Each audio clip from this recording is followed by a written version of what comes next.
But hold up, stop the music. Man, I was just thinking, man, we at the WeaselFest, right? We should do this song right here.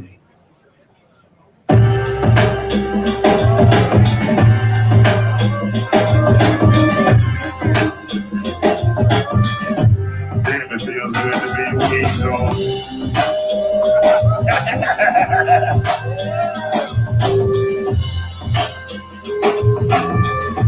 Damn, it feels good to be a weasel. Damn, it feels good to be a weasel. If you a weasel, then you know you play your cards right. Real weasel, yeah. If I talk about your mouth, real weasel motherfuckers don't start fighting. And then they always got a high cap, trying to show all the boys now we shot them. But real weasels in the house, we don't flex that. The real weasels out there, we know we got them, yeah. And everything is cool in the mind of a weasel. The weasel ass motherfuckers think deep.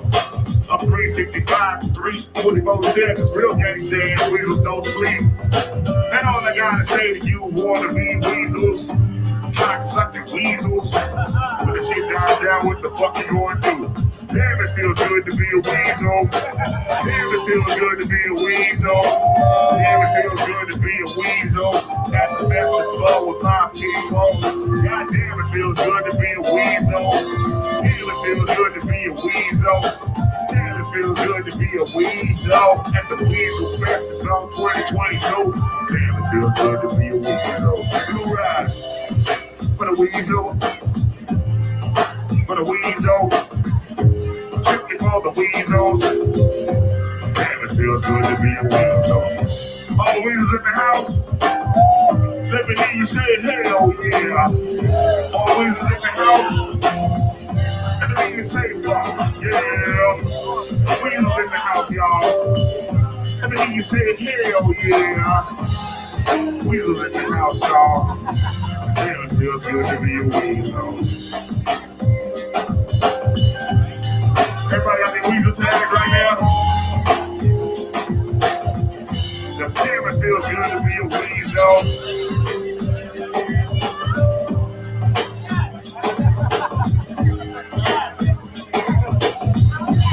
Damn, it feels good to be a weasel. Uh-oh. And now let's take a small smoke break. Damn, it feels good to be a weasel.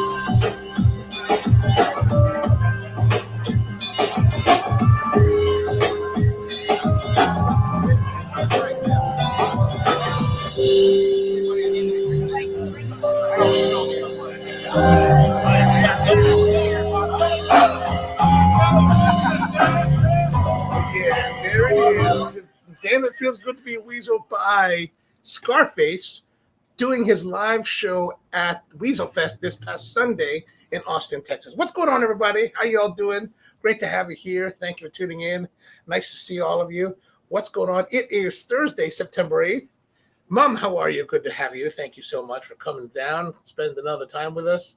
Yes, Scarface, he was quite excellent. You know, actually, the guy that was sitting next to me, Dexter, we were hanging out this weekend, and he kind of mentioned, he said to me one point, maybe it was Sean, one of the guys were like, man, he's kind of like, no, it was another dude, said to me that he's kind of like the hip-hop Frank Sinatra. And I was like, whoa, yeah, I guess I could see that because he's got a real great stage presence. He's talking to the audience. He's taking a good time. And so that was one of his more famous tracks, Damn It Feels Good to Be a Gangster. And since he's a Roma Craft fan as well, you know, and doing WeaselFest, he changed Damn It Feels Good to Be a Weasel. And that's, if you follow the Roma Craft stuff, that's actually a saying in the Roma verse. George says, I thought it to the wrong pod. No, you're in the right place. Don't worry, you're in the right place. And yeah, it was a good time. They had Scarface with a headliner. Before that, they had a guy named Mexstep, who is actually from San Antonio. He's actually a professor at the University of Texas, San Antonio. And I thought his music was really good too. And then they brought in DJ Money from Las Vegas, Nevada. And he was excellent. He played a lot of like late 80s, 90s hip hop and like, you know, R&B, good sounds, man. Really hype stuff, you know. At least hype for guys our age, you know. So what's going on, everybody? We're here, and I thought we were originally scheduling a Tatuaje cigar because this is the 110th episode, and I have the Tatuaje T110 Tuxtla, the Mexican wrapper, that I was scheduling for this one. And I was like, you know what, with the WeaselFest is so fresh, I better go do that one first. And sorry, Pete, gonna a little preempt that one, even though the titling would have been really great. George says, fruit in the house too. This is shipping. Yeah, a little bit. So we'll get to that in a moment. But it was a good time. So I thought I would share with you some of the stuff that you got as an attendee. I went and there were 3 tiers. There was the highest tier, VIP, which is $500, and that included everything plus steak dinner the night before.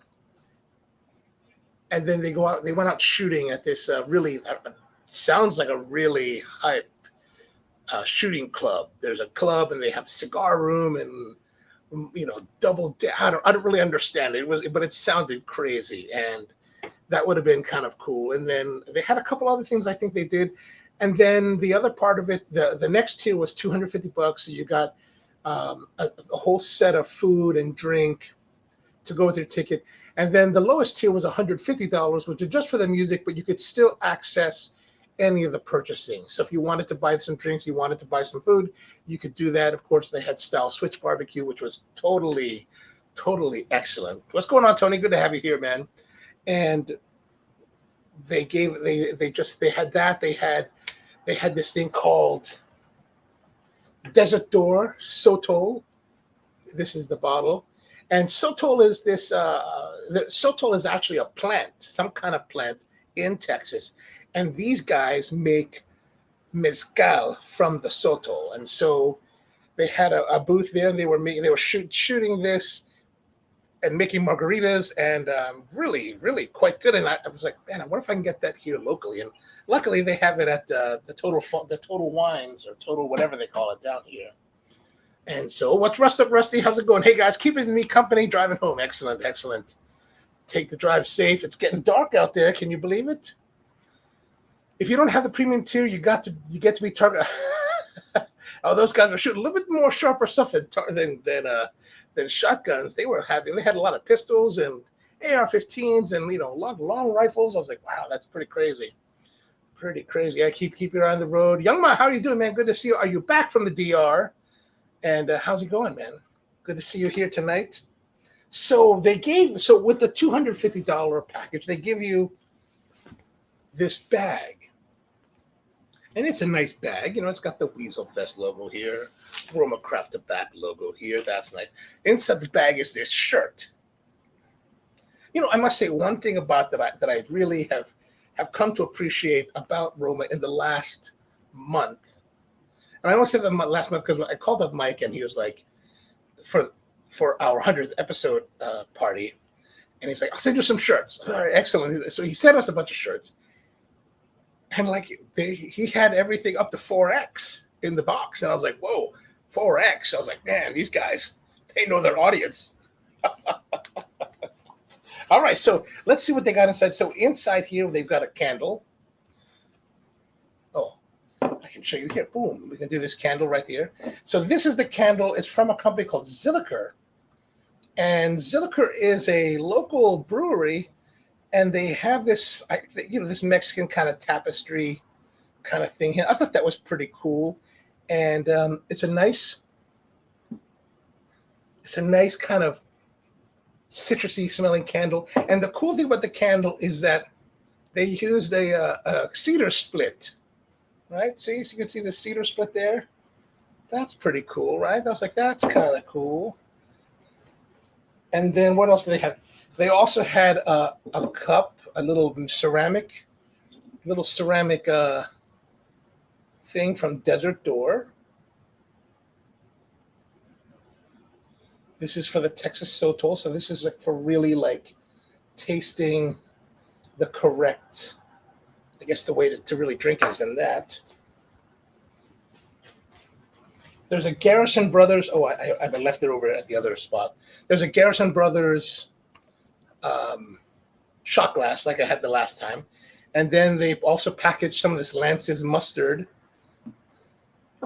This stuff here. Oh, actually, you know what? I finally got to try it because the guys were like, dude, you need to eat this because it's pretty dope. And I was like, what? Let me go give that a try. And yeah, man, it's pretty. Which way is better? Oh, there we go. Yeah, this is excellent. This is superb. Like really, really great stuff. So it's kind of got this mustardy, a little bit sweet. And if you look closer, you can see this. What I think it's like black pepper, and it's quite a tasty. I was really, really surprised with how much I enjoyed it. Like I'm not a big fan of like mustard sauces, so I was really surprised with that. Tony says, "Don't trust those woodwick candles." I guess I shouldn't. Actually, one of the guys on the Weasel team's Facebook group, somehow in his checked-in luggage, this melted, and I was like, "Whoa, dude, how did that happen? That's crazy!" It was melted all over his stuff. So let's see what other swag did they give us here. We got a couple more stuff here that should be kind of interesting. So they gave us this WeaselFest patch, and it's already got the Velcro, the hard Velcro on the back, so you just kind of toss it onto whatever you want, and you got it. The Garrison Brothers has this little koozie. Eric Claessens would love this stuff, and some tour tickets. Oh, tour and toast VIP tickets. Probably should have looked at that earlier, so I could have gone. And then a big Garrison Brothers sticker, and then another big bumper sticker. Drink Texas bourbon. Right, awesome. And the little Richard's rainwater. These guys were serving, water at the show, and really it was blazing. Like it was super hot and it was really humid. Like we're from Baltimore, right? So when you go someplace and you're like, whoa, it's humid here. You're like, that's humidity. It's humid there because Baltimore people know humidity. All right, so that's that. Now the next thing that came out, I guess, which is the really exciting part of it all, is the cigars. So when you open up your pack, or when you get your bag, the first thing you get is this pack here. This 5-pack of, I don't even know what these are. I still don't. I've never bought. To be honest, I haven't asked anyone.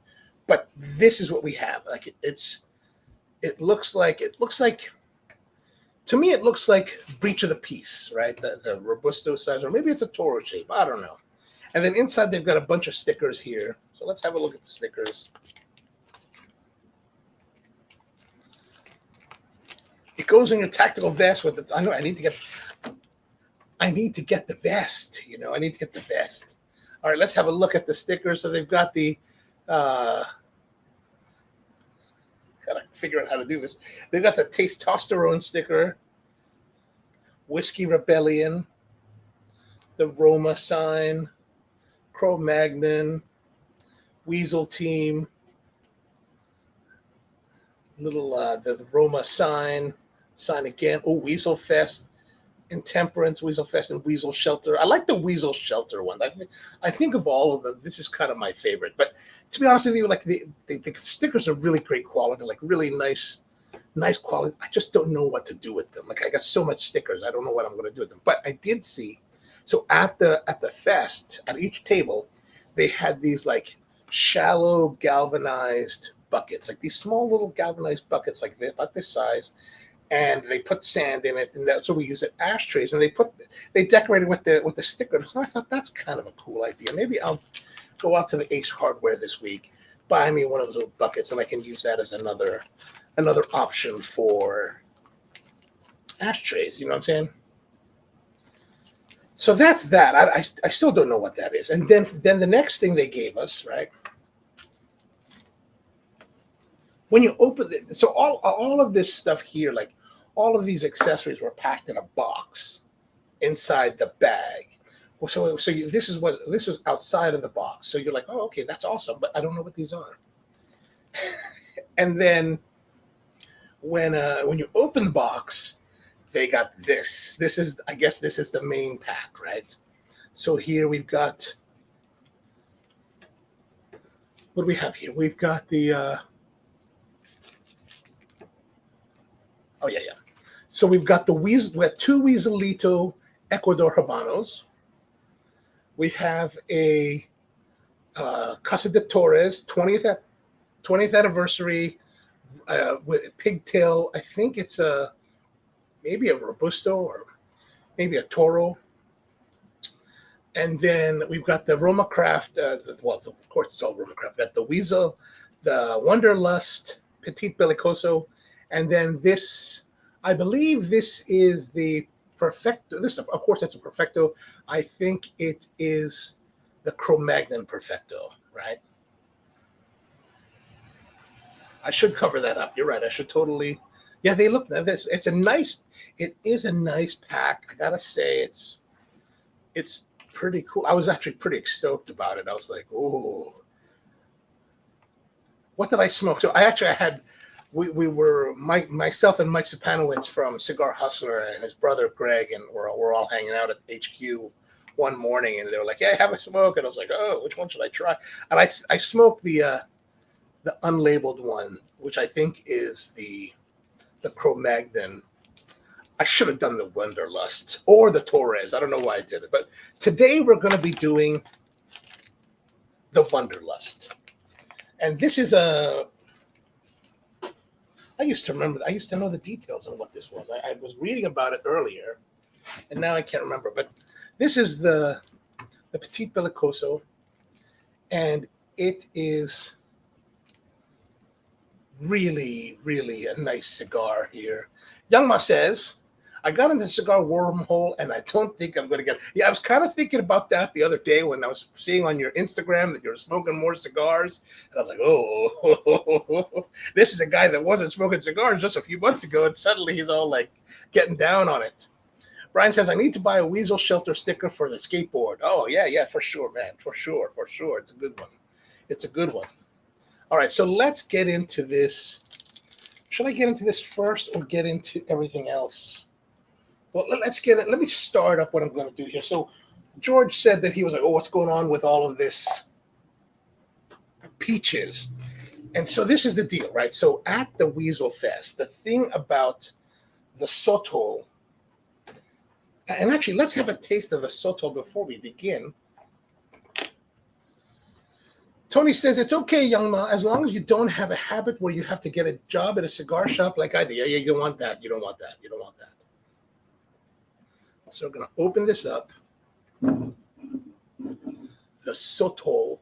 So like I said, it's basically Texas mezcal. And like, I think from what a little I do understand, the big difference between tequila and mezcal is tequila must be made from blue agave, and it also has, it's protected by appellate de origin, which means that the Mexican government doesn't allow anyone else to label their product tequila unless it meets those criteria of being made from blue agave as well as being from a particular, from tequila itself. But this is the Desert Door 100 proof. I thought it was 50 proof. Anyway, this is their reserve one. There's another one that they have that is a little bit cheaper and not as expensive, or not as expensive.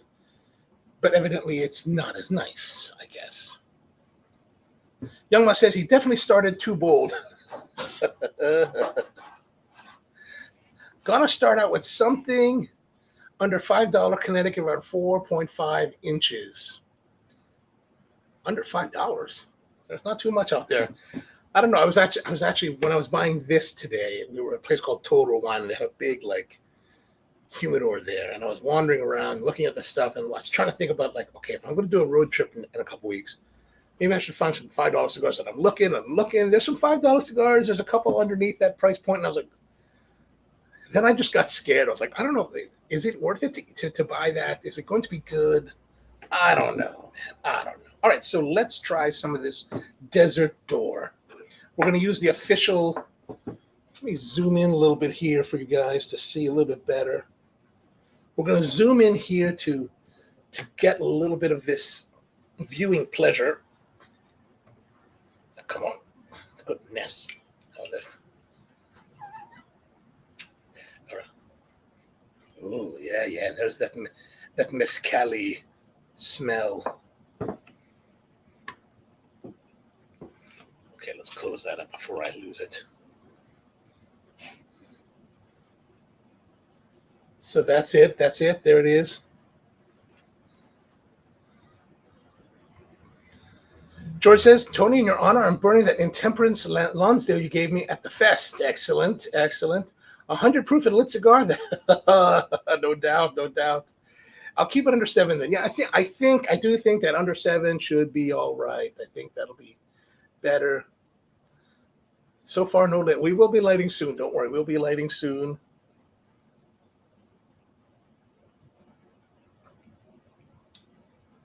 Ooh, there's actually a nice sweetness. Oh, and the heavy heavy oak and sweet vanilla, some caramel, slightly astringent but smooth.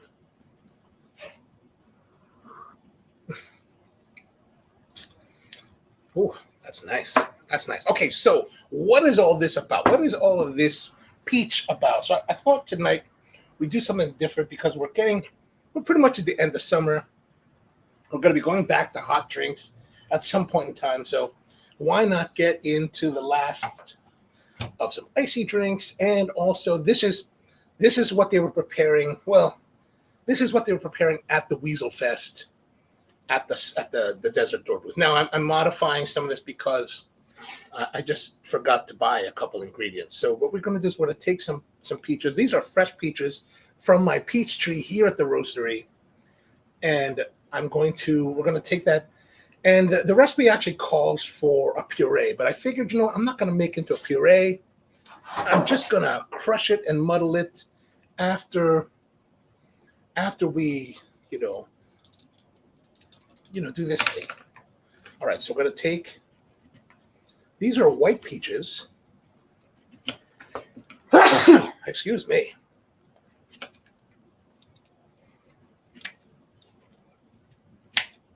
We're just going to kind of make it up as we go along. So what they were making was a Desert Rose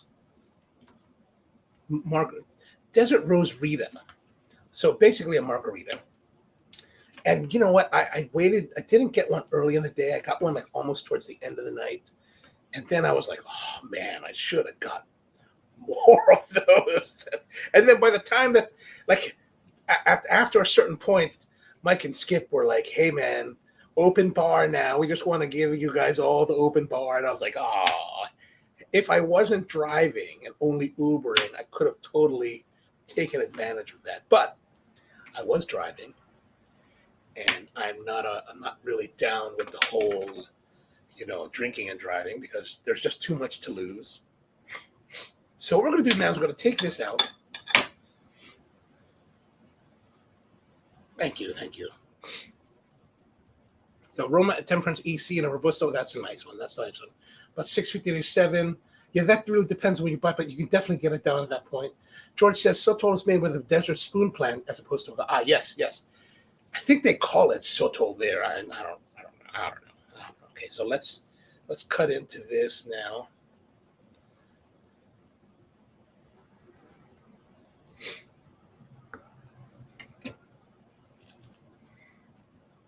So the nice things that I ate one of these earlier.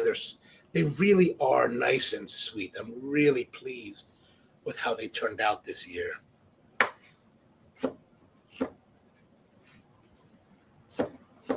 So basically, I'm just going to rough chop these. I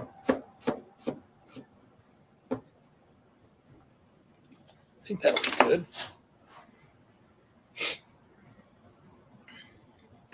I'm going to put them in a shaker.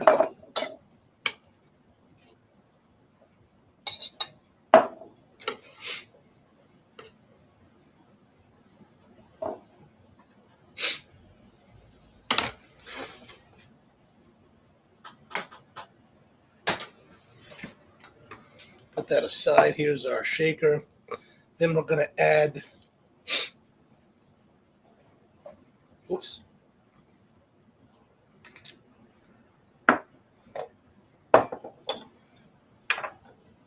some sugar to that.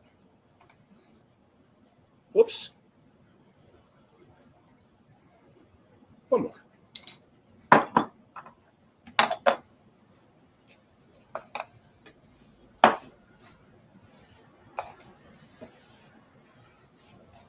Oh, and I forgot one more ingredient. We need some limes. Some lime juice.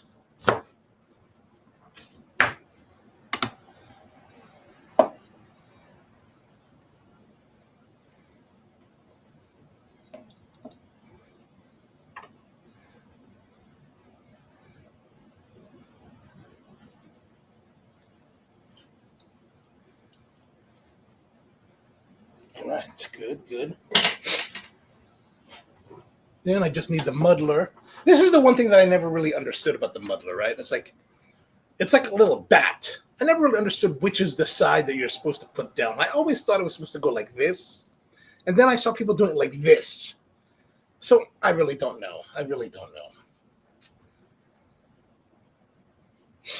George Brightman says, hey, wow, Tony, this is by far the best intempers I've ever had. Oh, nice. Excellent. Oh, George Shem is here. What's going on, George, man? George is smoking the Romeo San Andreas. Evening all, how you doing? Good to see you. And then Buddy says, you see what happens when John and I don't have to drive? Yes, I do. All right, so I'm gonna use this end because maybe I'll use this end. Whatever. We're gonna just now mash.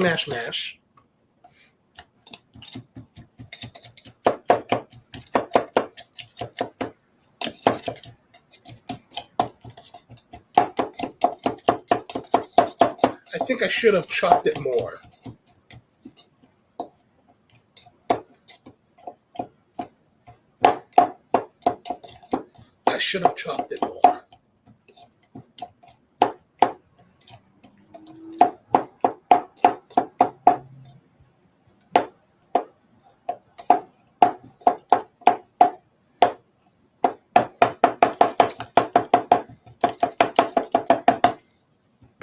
And George Bryan wants to know, how do you muddle? And Tony says he's smoking the Trinidad Espiritu Series Toro size with a dietary Pepsi. Excellent.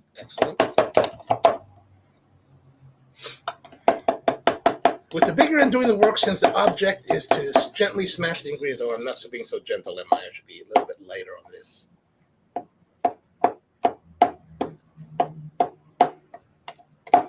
Come on, baby. Used to muddle, crushing into the sides and not up and down. Okay. I was never a bartender. Crushing up and side. Is that what Maria was telling you? Like when I make mojitos, I actually use I don't muddle them. I actually use a different technique that has yielded very nice results.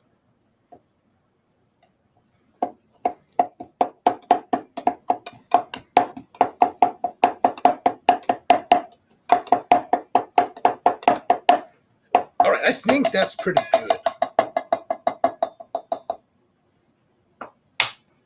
Okay, let's look at that. So that's pretty much where we are now. Not bad. George says, no Sotol cocktails for the big man, strictly adhering his regimen. Wait, who's that?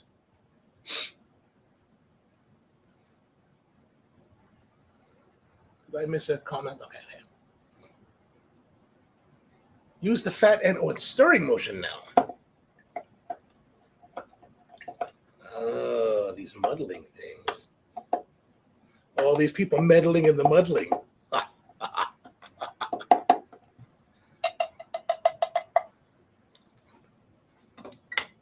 All right, so now we've got that. We're going to put some of this Sotol. That should be a good amount, right? What do you think? That looks good, right? All right. We'll have a little bit more just for the, just to cheer us on.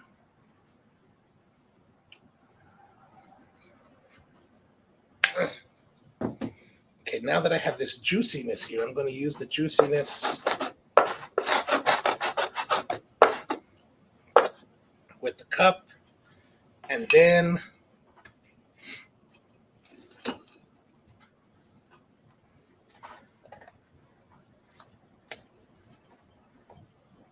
spread some salt.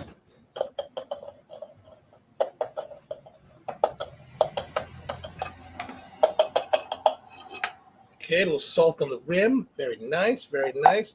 Oh, I need to get some water.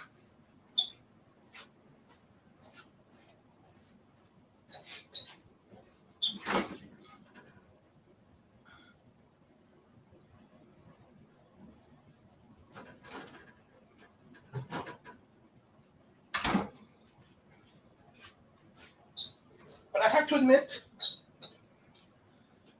I'm feeling in the mood for something a little bit bubbly. Oh my gosh. All right, here we go. Some bubbly water. Oh, where's it going?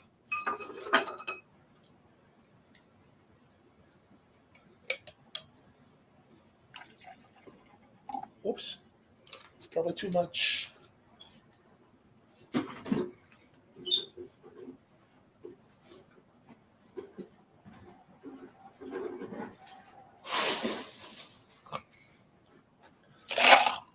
Need some of that ice. And then now the shake.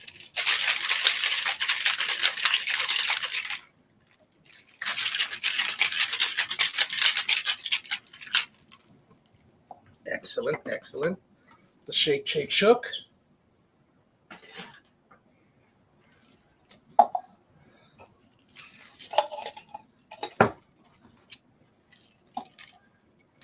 Oh no, it's not coming out smoothly.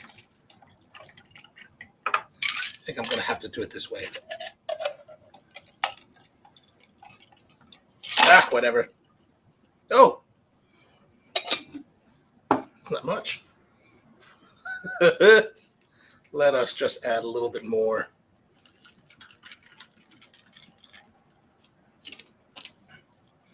Beautiful, beautiful, beautiful.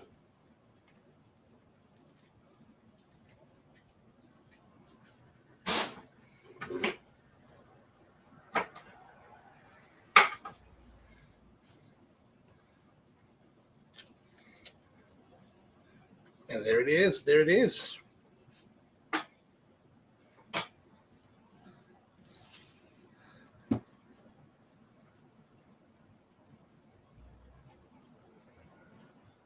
That's the Desert Rita, kind of how we had it at WeaselFest.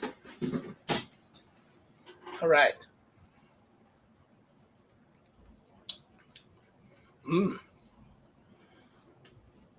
Could be sweeter, but that's nice. That's nice. Maybe we'll make more later. All right, let's put this aside. Everything goes to the side here. And now that we are set up, it's time for us. Let's catch up on some of the comments here. Use the fat end story motion, meaning Tony Diet Cherry Pepsi gag. And then Rusty says, I had one of the intemperance from the 100 they gave me earlier this week. I don't know if it was what George is having, but it was delicious. Yeah, the one that George is having is the thinner one of the two. So the box press is the Revenge, which is my favorite.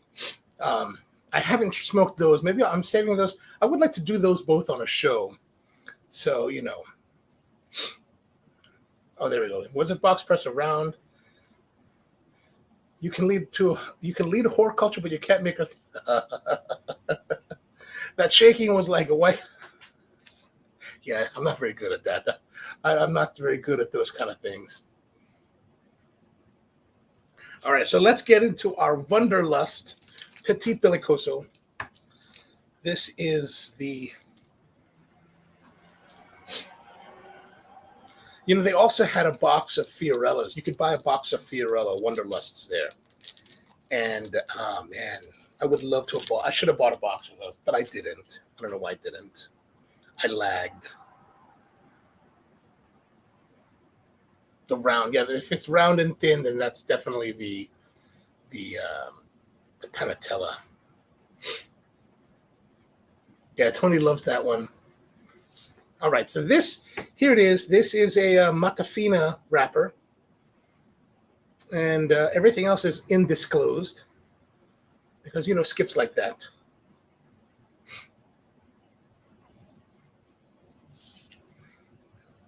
Well, sometimes you just don't have the extra cash to go crazy buying multiple boxes at one time. So there it is. So let's cut. We're gonna cut this sucker. We're gonna get our official ashtray here. Another Roma ashtray. One day I left this ashtray and with water in it, and it really started rusting. And I was like, oh my gosh, that's terrible. And so what happened is I was like, you know what I'm going to do? I'm going to refinish it. I'm not really refinish, but I was going to save the finish. And what I did is that I just kind of scrubbed away the rust, with like a scouring pad and detergent. And then I coated it in like a light coating of oil, like cooking oil. And I put it directly over an open flame and just kind of like did the whole cast iron treatment on it. And it's been perfect ever since. There's a little bit of, looks like there's a little bit of rusting down here where the welds meet, right? Like here. I don't know if it's not bright. Maybe it's not, there's not enough light, but you can kind of see it right there, that like lighter ring right where the weld is. I think there's a little bit, I might have to go in with a brush or something and then do that later. But let's do the cutting here now. We're going to cut this sucker. Cut off right about there. Uh-oh. I'm already off axis. Okay, that's a little bit better. Got a little bit choppy. Kind of like chopped it up just slightly because of my like going off it, right, like that. But overall, looking good, looking good.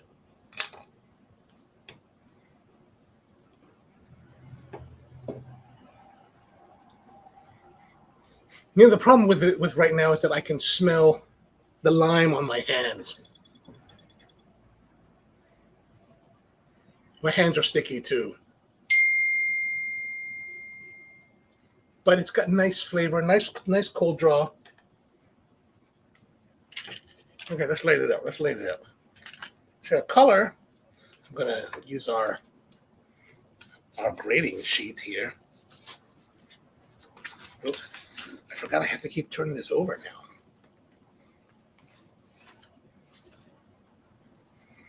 Right, so if we're gonna look at our coloration, it's probably right about there. To be honest with you, I'm not really getting a lot on the fragrance and the cold draw. So I'm going to kind of put the intensities down lower. And I'm going to say it's probably about good, maybe 7.25. But I also have to wonder, what I should do is, let me go rinse off my hands and do this again.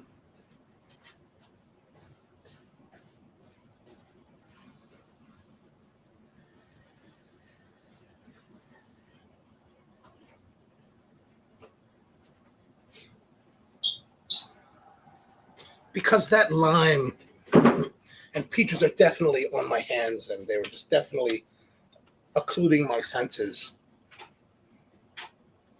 Let's try this again. Oh, see, that's a completely different experience now. I would say the cold draw definitely improved. So I'll say 7.5.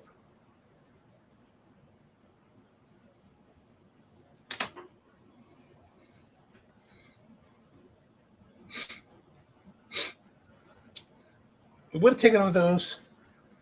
I would have sold you the money for those. Yes, it's also been a problem from getting it here. Man, I almost had to ship it all. I was like, I don't want to ship anything. Rusty says, too late for me a cigar tonight, but about to tuck into a 1.5 pound steam whip switch clams. Oh, that's very nice. Oh yeah, because you've got school in the morning now, right? What time do you have to get there? You and George Sam, what time do you have to get up and go in?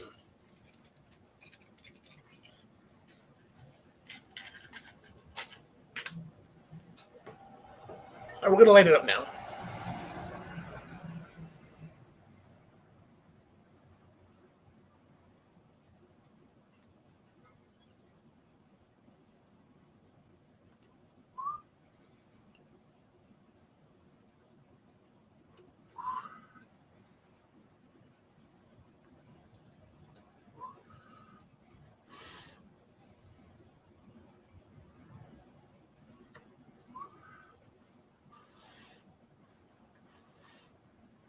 All right, I think that's good.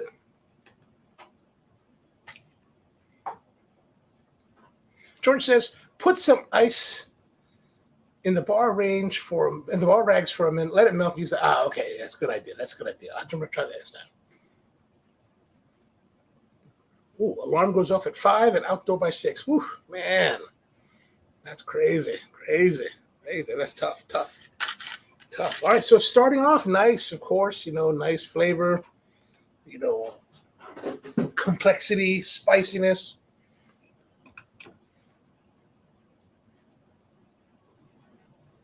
It's been a while since I've had a WunderLust. But starting off in the traditional, like, Roma craft way, like in the way that Cro-Magnons and Intemperats start out with a good amount of flavor, good amount of complexity, some spiciness to it, just kind of coming out on all fours. George Shem says, up at 6, 33 miles to and from work, I-95, 495. Oh, God, I-95, that's horrible. School day, 9:30 to 4:10. Oh, put you right in the middle of that traffic. Do you have to do in like after school, like teaching or activity kind of coaching things? Do you also have to carry your pony part way around the beltway too?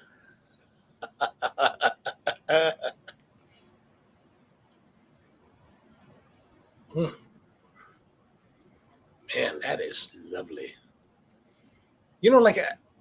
Like you guys all know Brian, and one of the things that I'll smoke with Brian every once in a while.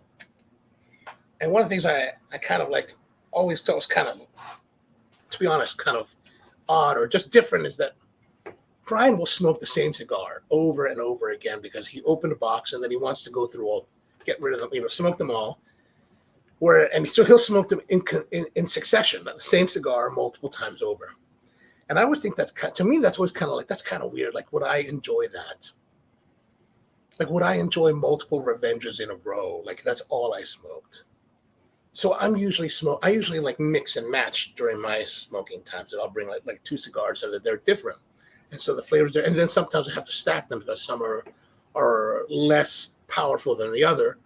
So you don't want to be overpowered and like lose the flavor on the second one, right? So, but this weekend, of course, it's the Roma Craft event. And so I arrived in Texas about 4 p.m. Got out of the airport, got the car, drove to my hotel, checked in, settled down, regrouped. And then I went out for dinner, had a nice, small dinner. It was kind of difficult because it's Saturday night. I'm trying to find a place to eat and like everyone's packed and everyone's crazy. But I did find a place very close to where everyone was going to be smoking that night called Sweet Chive. Little Chinese joint. They had this really interesting scallion pancake with pulled pork. And I was like, oh, what is this kind of crazy, like hybrid stuff, fusion, but it was actually hella good. I was like, okay, that's good. That was really good. So that first night we were at a place called Cigar Vault East in Austin, on the east side of Austin, very close to where the venue. Actually, most everything with the weekend, a lot of it would happen around there. And so after dinner, I went over to there and met some of the guys for the first time. George says, I direct traffic during dismissal, nothing after school, too far to drive with traffic, I guess. Sirius XM is my friend while in traffic. Nice. What do you listen to? Mostly podcast, or do you listen to music? And so there's a place called, Cigar Vault. It's a really great place, actually. It was really nice. They kind of have their own little house, and seats are comfortable. The guys are real friendly. The selection is pretty nice. And of course, they had a bunch of like nice cigars from Roma that aren't normally available, like the Fomorian, the MH Fomorian, the all Candela wrapper. So I started with that. And from that point on, and I did buy a couple of these cigars from something called, now I can't remember what I'm thinking about, Black Label, Black Ninja, Black Cowboy, Black something, I think. I bought a couple of those, and I'm gonna actually. I was just bought them because I wanted to try them, but I thought maybe I'll just incorporate them into the show. So maybe a lot of the cigars that I have from this trip will be a show cigar, so that then we have cigars now out to the end of 2022. Oh, George listens to music. Yeah, music, excellent. Carry on, my wayward son. And do you smoke Black and Mild? Huh? Yes, I do. Yes, I do. Oh, Black and Mild. Yeah, nice. Touche, Rusty, touche. Black Ninja. Oh, I don't know. Maybe Tony, Black Belt. Tony might know something. Black Work Studio, black labeling. I think that's right. I think you're right. Black Work Studio. I think that's the one. Yeah, because they were a vendor there, and it's a Texas cigar, I believe. So I got a couple of those. I didn't smoke them because we're smoking Roma, and I figured I'm just going to smoke Roma while I'm here. So I had that, and then I had another, and then I had another, and then I had yet another.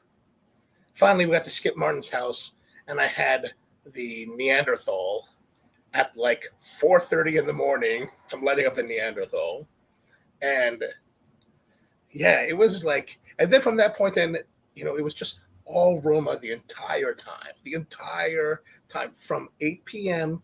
Saturday night until about 2 p.m. when I left for the airport on Monday afternoon. Blackwork Studio, yes, I think you guys are totally right on that. And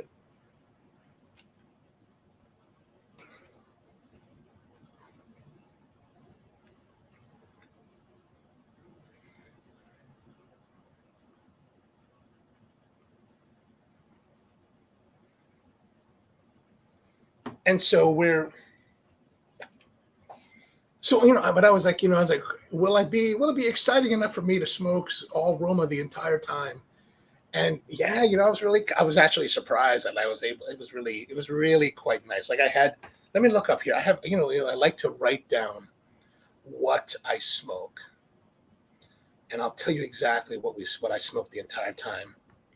I didn't bring any cigars because I figured that we would buy cigars or have cigars, or they would be included with the ticket, and there's, it's Cigar Fest. So, all right. So the first one I did was the Fomorian EMH.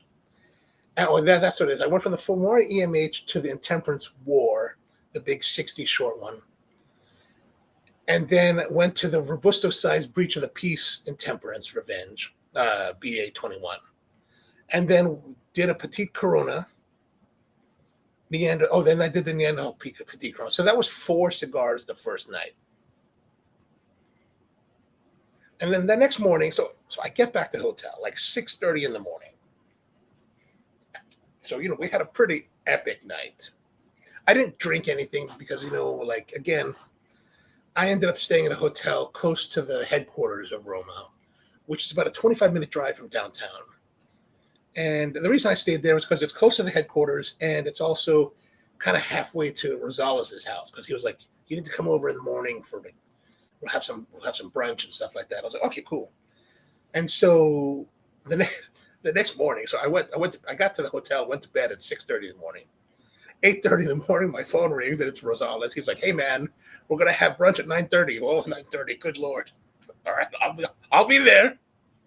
And so when we get to Rosales' house, he's got a bunch of cigars, of course, for us to try. And so that was really nice. So I had the Figurado. This I don't really know which one that is. I think it's the Cro-Magnon. And then he had a bunch of Rebellion Segundos, the Whiskey Rebellion. So I had a couple of those in BA and EC, and he gave me a bunch to take to the WeaselFest. And so I had a Breach of the Peace Segundo. He had a lot of Segundos, right? So it was a lot simpler. What's up, man? Oh, you're live streaming. Yeah, we're on live, man. Come on in, pull up a chair, man. Pull up that chair. You guys all know Matt, right? Put that down. Can I get you a drink? I'm good. No, you sure? What are you drinking? I'm drinking this peach something. Peach margarita. Oh, nice. No? Would you like a cigar? No thanks. No? Okay. I can't do them. Oh, you don't do cigars? I might be too young. I don't know. Oh, you're too young? All right. So if you guys don't know Matt, this is Matt Faust, who is who was formerly the Rat Czar of Baltimore. Formerly known as the Rat Czar, and now is a new coffee king rising here in the city. Ooh. What's going on, man? How are you? I'm good. You know who was here earlier today was David Lima. No, you gonna come man. visit? Well, he was talking about it, but he had to get back to work. Oh, But he came by because we're shooting a video today oh. with the cream. That's the creamy, right? The Ninja Creamy. No. It's this ice cream maker. Ooh. Oh, yeah. Sounds So we talked a lot about it on last week's show. So then the Ninja Creamy is this thing where you freeze these beakers and you put them in this machine. So you take your ice cream mix, you put it in a beaker, you freeze it, and then you put it in the machine and it whips it into fresh ice cream. That's amazing. On demand. It's really a wonderful device. And Wow. this thing, so there's another machine that's been out for 20 years that professional kitchens use called the PocoJet. Oh. That does essentially the same thing. And if you buy that, it's $6,500. Jeez. The Ninja Creamy does pretty much the same thing for $200. The same thing. Pretty much. Ninja Creamy is my porn name. Yeah. I love it, dude. Oh, you are! It's on YouTube now. Yeah, we're live on now YouTube. It's not ready it's not suitable for kids now, though. Well, I'm sorry. Now we're getting demonetized. Sorry. So George is asking, you mean you didn't take us Humidor Notes from Stroll on this trip? I had to be honest. There's too much going on. Too much going on for that. So I was just at Austin. I was telling all the guys, I was just in Austin. Yeah. For that. It was a cigar festival called WeaselFest. I've heard of this. Yeah, okay, good. And Scarface played. You know Scarface? I've heard of him, yeah. So Scarface, he had this tour. He was on tour this last few months, and it was his farewell tour. Mm-hmm. This was his last show ever, theoretically. All right.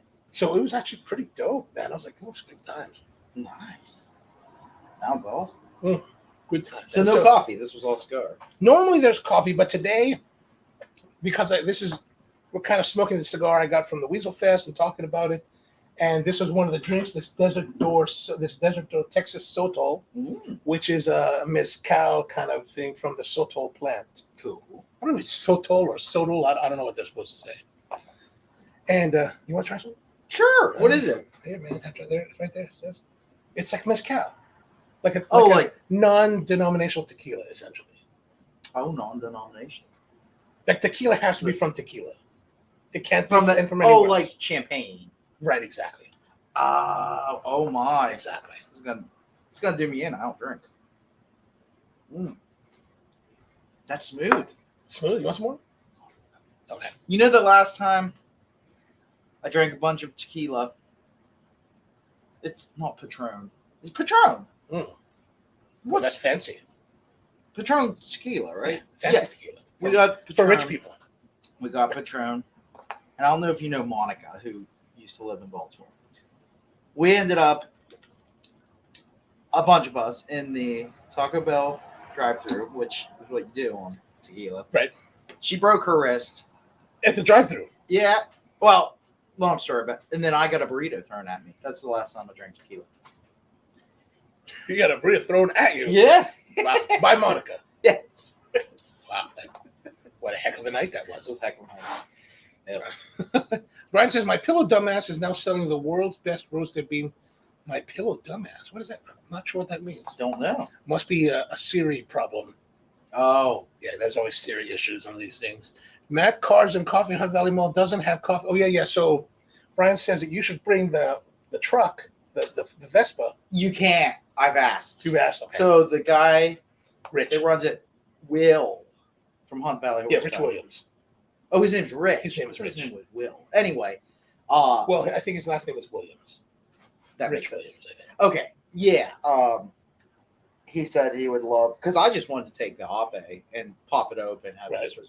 They can't because of the food establishments there. Like. Oh, that makes sense. Yeah. You're in the Yeah. mall. I mean, I wasn't gonna sell anything, but it'd be cool. Yeah. Maybe some week. I'll just go.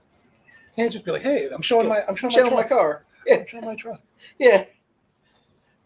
Oh, the pillow guy, the magnet supporter. I got you. Oh, my pillow. Mike Lindell, that guy. Mike He Lindell. now sells coffee. Did you know that? Really? Yeah, he's into coffee now. Do you know him? No, but my father-in-law loves him and was like, "Do you know Mike Lindell sells coffee now?" I was like, "Oh shit."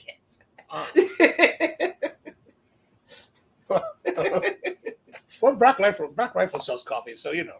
Yeah, exactly. George says a friend of mine got a bottle of mezcal for Christmas last year. Finished in April. Awesome stuff. Nursed the bottle for 6 months. A personal record. Well, congratulations. Anything else to drink? No, I'm good. I was working on my espresso machine and I'm waiting for it to heat up. So you saw I was over here. Yeah, I'm like, Nice. hey, Jay's over there partying. Now we are. We're drinking here. It's mezcal and we're having a good time. You got salt. Got salt. Got it all, man. Got it all. Awesome. Yeah. And so back to the creamy thing. So the creamy thing works really well. And actually, what I did today for the video of this shoot, I pitted it against the Paco Jet, the original. Okay. Same mix in both machines. And there's a big difference. It's a big difference. Now, if you're someone that wants to have this for your home at $250 for the creamy, is it worth the $6,300 premium? No, by God, no. That would be crazy. But when we tested the same mix in both machines, the result was better in the Paco Jet. Like there's really a big difference. Like a big. Big difference. Okay. David has a Paco Jet. No, David does not have a Paco Jet. So how do you compare it? I have one. You have a Paco Jet? Yeah, I've had one for like 15 years. Wow. We use it at the kitchen in Spro for a long time. Wow, you have all sorts of tools. Yeah, we have all kinds of toys here. Jeez. How big is this Paco Jet? Oh, right there, the silver one right behind me. That's it? Yeah. It's a small. It's big. It's too big for the home. Like it won't fit under the counters. But it's relatively small for like an appliance.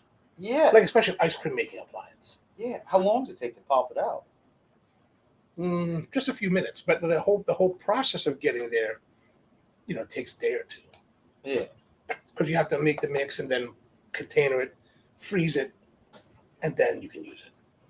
So you can't just it's not like you could just unlike a batch freeze, you just can't mix up your mix and toss it in and like 20 minutes later you're done. Yeah. But it does allow you to control.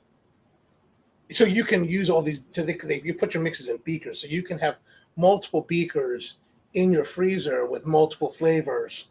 And you pop, and you just pop them as you need. Oh, that's cool. So that's kind of where the versatility of the Paco Jet comes in. What would you make with it? Ice creams. Cool. Yeah. So George Shem says, a friend of mine got a bottle of mezcal. Oh, we already read that one. Sorry, goodness. Espresso martini tonight. I should do an espresso martini. I just didn't want to bring out the machine over here. Hey, bring the laptop over and see if my machine works. We should next time. So George wants to ask you, what is the best espresso machine for the home? Me? Yeah. In my opinion, ooh, that's a hard one. I would say the La Marzocco Linea Mini because. Really? I'm surprised you said that, actually. Well, it's small. It's small. It has the option to direct plumb or reservoir plumb. Okay. So that's nice if you don't want to plumb it in, right? They have the new home app that you can schedule when it can come on. Really? So let's say wake up at 6. You're like, I want the machine to come on at 5:30, so it's ready for me. It's just and they're just sexy, Yeah, they are. They're sexy. Yeah. How much are they now? Do you know offhand? They're $58 for the base. Yeah, for the base. I don't think they give us dealers any discount on that. On the home versions. The commercial versions we get a significant discount on them for wholesale purchasing, but I think on the home ones they don't really. Well, those are considered like home / like everybody in catering uses those things. Yeah, but I'm saying that, but it's really because it's really it's really designed for the home. So yeah. And it's light. yeah, Nice. I think it's 60 pounds, which is great. Great for catering. You can lift it like this. Oh, nice. 60. That's still kind of heavy though, isn't it? It's heavy, but It's not compared to. Oh yeah. So Tony says restaurants love the Paco Jet because they can deliver fresh ice cream without any waste because you can keep it ret. You can keep it ret. Yes. Rusty says, speaking of extra beakers for the creamy, it's like finding a damn unicorn. Yeah, like so the creamy comes with 3 beakers, and the beakers they're basically these things that go into here. I don't know if is there a plastic like thing flying around there somewhere. I thought I had one. Not maybe I don't have one flying around here. Anyway, so they give you 3, but you could buy more. And I find 3 would be, if I was using this on a regular basis, I think 3 would be limiting. Yeah. Because it does take a bit of work to make the base itself. So you might as well make a big batch and then flavor each one but neither here nor there. That's awesome. Yeah. Can you do dairy-free stuff, I'm assuming? Dairy-free stuff, I'm assuming? Did you ever try it? I have not tried that yet. I do have some oat milk that I'm going to try. But so here's the thing. So spoiler alert for the video that's coming out on this. But the idea was, okay, so can we do low-fat ice cream? Meaning that, so in the world of ice cream manufacturing, 10% milk fat or below is ice milk. 15% is ice cream. 20% is custard. Okay. Right, and you can make the fat up either through milk fats, or you can add milk powder, like whole milk powder, or you can add eggs to stabilize it and get that. But basically the fat content is that percentage. Mm-hmm. But below, let's say 5%, it becomes very icy. Yeah.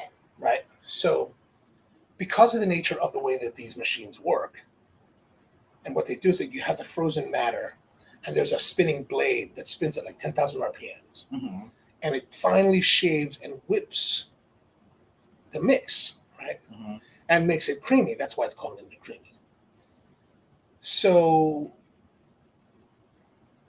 my theory was that if I use this super, super simple recipe of basically, it was, milk, sugar, and then a flavoring of some sort. Mm-hmm.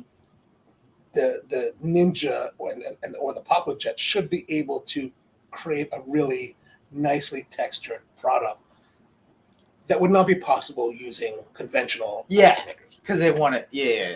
So I wanted Alima to come out to kind of be the expert on, master crooner on that project. And so we did a test, and the creamy works pretty darn well. It does a good job. But when we ran the Paco Jet, it's night and day. Night and day. Not completely different results, but noticeably different results. A lot creamier, a lot more whipped, a lot thicker, a lot more what you'd expect from regular ice cream as opposed to an ice milk.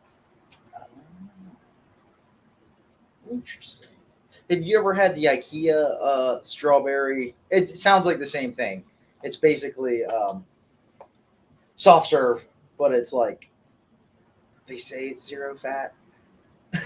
No. Yeah, it comes out of their soft serve machine. It's delicious. It's called a strawberry icy. Oh, I'll have to try that. It's amazing. Really? Yeah. And 0 fat. They say 0 fat, and it's got 80 calories. They must be using some kind of chemical to stabilizer to create that texture. Because it's not quite soft serve, but it's not quite snow cone. Gotcha. Yeah. Buddy says, I have 4 beakers now. It wasn't hard at all. I forgot to pick up my beaker from his house the other night. Ha! And Brian says, frozen tacos, Tony, no bueno. No frozen tacos. That's not good.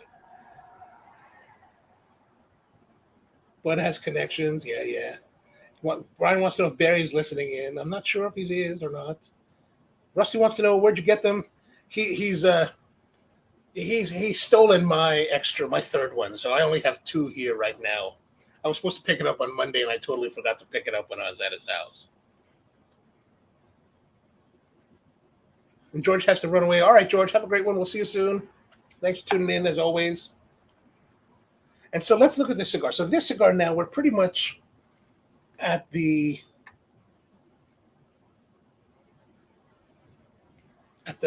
first third is definitely done. And man, it has actually been really, really good. Like super, super good. Like I would say excellent level. Like the flavor has been complex and full and delivering and punching and like giving a lot of, you're just giving a lot. And so I'm going to have to say excellent. 9 on flavor. And the body has been, I would say kind of medium plus. And I would say very good plus. So probably 8.75. So there we are. We're going to continue on the as you can see, the ash has been very nice. Look at the ash there on that. Whoops. Come on, baby. Look at that.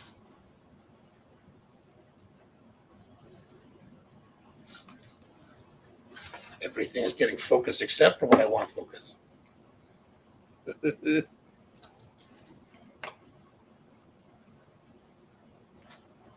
There we go. There we go. All right. You sure want something to drink? I'm good. My machine should be heated up now. Oh, you're going to head out? Yeah.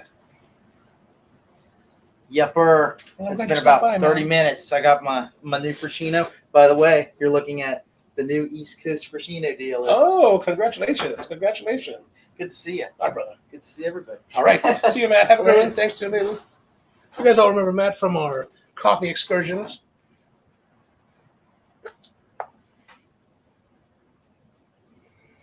Bud says the iced coffee milk was really good after it froze all the way. Yeah, you know what? Like I said, we shot the video for the creamy, or part of the video for the creamy today. And I had David Lima come out from the Charmery to give his thoughts on the results. And like Bud mentioned that he would have it and he would spin the mix and it would be really kind of powdery texture, that chalky powdery kind of texture, and then spin it again. It became much nicer. So we did that. We spun it twice. And really nice texture. Still a little bit of like ice crystallization. I could really taste it. I could really feel the crystals on my molars as we were tasting. And then when we did a run with the Paco Jet, it was very different. It was very different.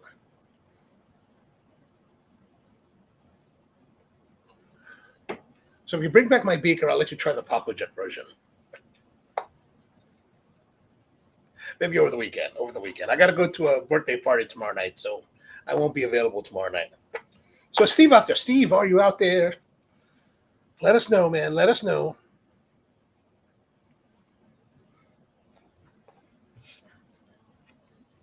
So what's else been going on? What have you guys been doing this week? I was thinking about catching up on some of these shows. Like I haven't done any show watching, and I realized that I haven't even seen the finishing of For All Mankind. And then like Bud was telling me the other day, they have what's that show? Resident Alien is out again. Had no idea. Like we're like 3 episodes into the second half of the season. I was like, what? And I haven't even seen really any of the House of the Dragon except for the second episode. That was actually pretty good. Like the first episode, like I said a couple weeks ago, the first episode I was watching and like I didn't really last 10 minutes. I was like, ah. But the second episode, we're at Bud's house and watching, it was actually pretty good. I was like, oh, I'm gonna have to catch up on that. Bud says, I think the problem for your freezer is the freezer's too cold for the Ninja. Yeah, that one definitely is a very cold freezer. Very, very cold. But I think it's also like, the temperature of the mix in the Paco was also the same temperature. So, and we only spun that once. So it's interesting. It's just, I think that, there's just so much in the Paco, there's just so much more power, right? There's so much more power that it's going to inject more air into it, and it's just a different. It is a higher level of doing it. Same thing, but and it's not that. It's not to say that the creamy is bad, by no means. I think the creamy is amazing, especially at the $200 price point. It's like unbelievable what you're getting for that price. But I'm glad. I am glad to see that there was a difference. And my Pocket Jet, this one is at least 10, 12 years old now, so it's maybe 13, 14 years old. And Brian says he's delivering my 9th Cozy Corner tomorrow. Oh, awesome, man. Awesome. Nice work, guys.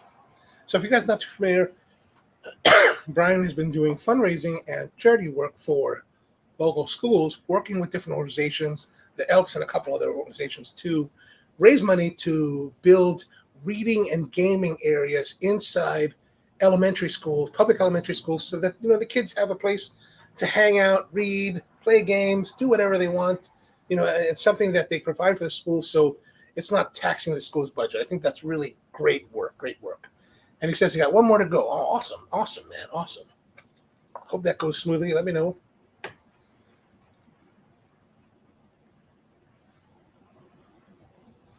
I've been growing some gardening here at the roastery, and I was trying to do this potato thing, right? Potatoes in a planter. So earlier at the end of spring, I kind of had a bunch of these. Well, I had a couple of these purple potatoes. And I was like, okay, let's try to see if I can get them to, I heard you could just plant them, right? So I cut them in half and I planted them and wanted to see what they could do, And so I was kind of reading about it, and they said that the potato plant will grow and the leaves will come out and they'll do their thing. And then when they die, that's when you harvest. And so they had died like this past week.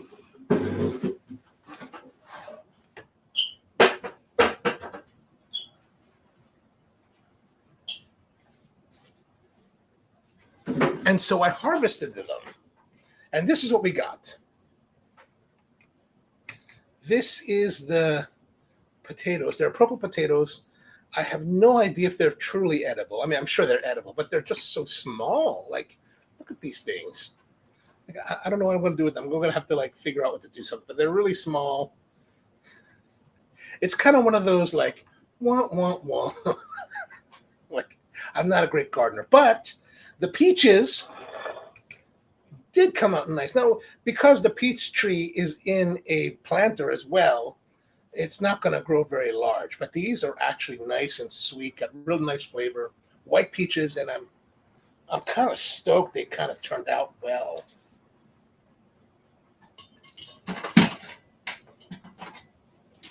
Oops, things are getting crowded. What's going on, Steve? How are you, man? Good to see you. Welcome to the show. Glad you're joining us again. Driving home from work. I hope the drive is smooth and easy.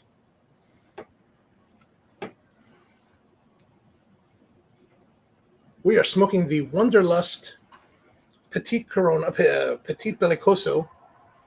I do love Belicoso sizes, right?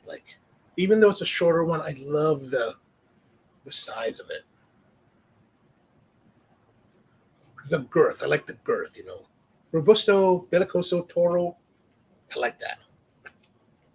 The 6x60, though, at least the 60 ring gauge is a little bit thick, but the short 60, like the ones like the Intemperance War, is actually quite nice.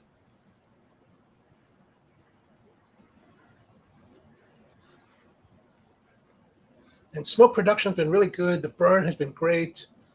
This particular WanderLust really has been firing on all cylinders. It's really just an excellent cigar tonight. It's kind of a cigar when it's the performance of the cigars is one of the when you just kind of want to jump for joy. Oh my God, it's amazing. You want all cigar experiences to be like this. I don't even remember when I smoked this particular cigar before that it was like this. I had the Petite Belicoso once in California, several years back when I was last in California. I was in Monrovia, California. I think it was Monrovia. And I happened by the cigar shop. I went in and they had a box or two of WanderLust that they had purchased from Europe. And these were $20. But I was like, I'm going to buy it because, I haven't tried the Petite Belicoso, and it was good. I remember it being good. Like I don't remember it like being like, oh god, it's horrible. But I don't remember much else about it. Like it was good. This is great. This one is really just beautiful. And part of me wonders, is it because it's coming from the factory rather than going to Europe first before coming to me? Like, and Rusty says, PSA, the Chef's Table Pizza just released on Netflix. I know you're a fan of Chris Bianco in Phoenix, so check it out. I will. I mean, I'm a fan, but I'm a fan from afar. Like, I don't know his pizza. I've only heard about Bianco, and like, I've been wanting to go to Pizzeria Bianco for years. I really need to go to Phoenix, do the Phoenix Tucson thing, and visit those places and check it out. Brian just dropped Netflix. Oh, that sucks. That sucks. Sucks to be you, bro. We'll see if we can tape it for you. We'll tape it. I'll get some VHS, I'll tape it up there. I wonder if you could do that. Could you feed, if I could feed a signal, an HDMI, DV, HD signal into my VCR, my old VHS. I wonder if I could get it to record it. Because the VHS, NTSC VHS is only 480 lines. And then, now we're at 1080. I wonder.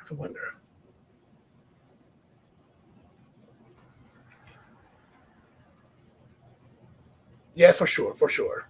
Come on over. We'll watch it. Yeah, you gotta get Steve. You guys gotta go make reservations. That's the time. Go check it out. Let me know what you think. I'm really interested to know from people that I know what they think about it. But I do enjoy the pizzas in New Haven, Connecticut. Like those are some solid pizza, like really, really excellent. So I've been to all the known ones, Sally's Appease, Frank Pepe's, Modern, and I just went to a new one for me over in West Haven, which now the name slips me. It's in my Instagram feed from back when I went up there in April, but all were just fantastic pizzas. Even Mystic Pizza, from the movie, that was good. Different than the New Haven stuff. A little bit more like what we would think is normal pizza. And I know everybody loves to say New York pizza, but you know what? I like the pizza in New York, but is it the greatest pizza that I've ever had? I don't think so.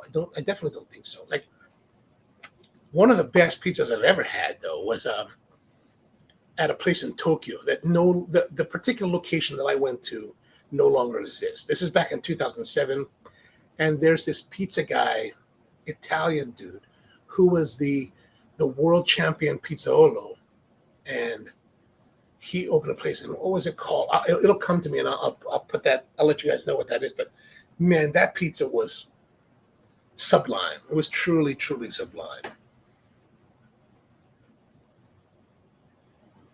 Man, I used to like have that name right on the edge. I went to one of the locations when I was in Tokyo in 2019 before the pandemic hit, and that was still very good.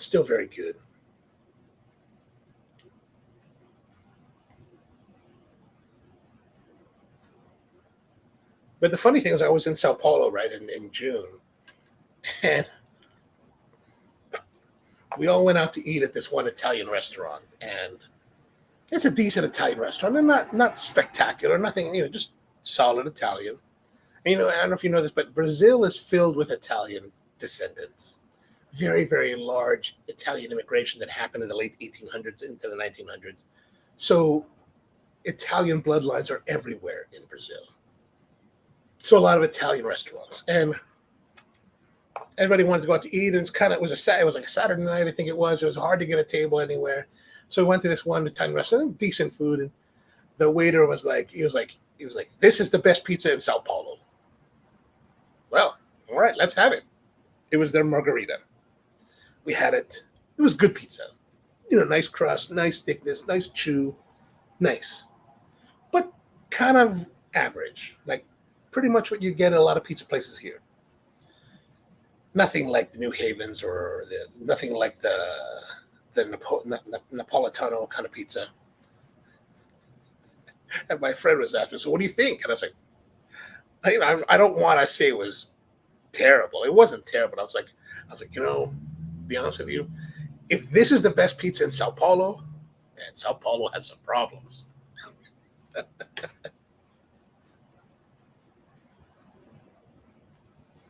I'm sure there's better pizza in Sao Paulo. But evidently, there's actually really great food there. Like, we went to a couple, like, the big thing there are bars. And I guess the equivalent we would have here in America would be the gastropub thing, right? Because their bars, they're all about, like, ice cold beer, and, of course, cachaça drinks. But the food at these places is typically really, really good. Like, they execute food very well at the bars. It's not like here where it's just like, Simplot made frozen fried foods. There it's like all like freshly done and what we'd think from a gastropub. So really interesting in that respect. So I would say we're done with the second third. I mean, my time is a little bit off because the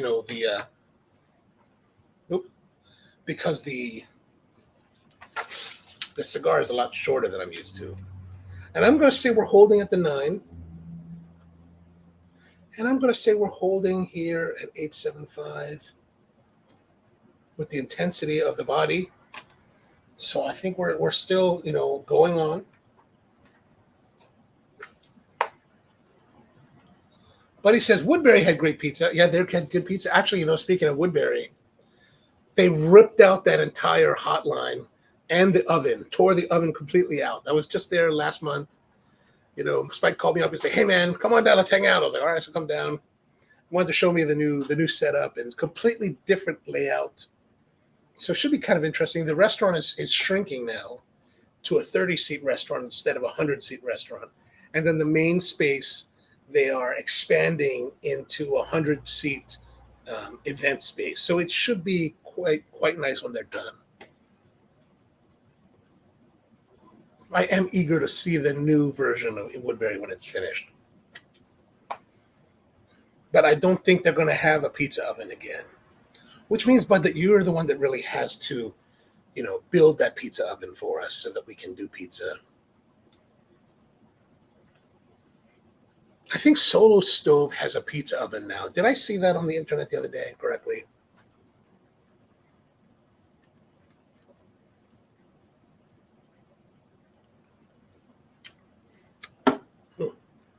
Still good, still good.